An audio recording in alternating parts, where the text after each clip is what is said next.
আসলে একটা পোস্ট দেখলাম। পোস্টটা ছিল এমন, একটা ভাই লিখছে যে বাংলাদেশের নায়িকা জয়া আহসান, তার বয়স ৪৫+ হতে পারে। সে যদি এই বয়সে এসে এত ফিট, এত সুন্দর থাকতে পারে, তাহলে আমার বউ কেন পারবে না বা পারে না? আচ্ছা ভাই, জয়া আহসানের পিছনে কয়জন কামলা খাটে আর আপনার বউ কয়জনের পিছনে কামলা খাটে, ওই খবর আপনি রাখছেন? উপর দিয়া সব কিছু দেইখা বিচার কইরেন না, ভিতরটাও দেইখেন, তারপর বিচার কইরেন।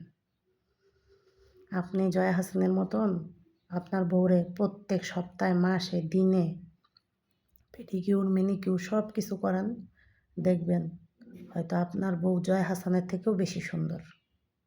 সেটা আপনার চোখে ধরা পড়ে না, কিন্তু দেখবেন, কথাটা চিন্তা কইরা।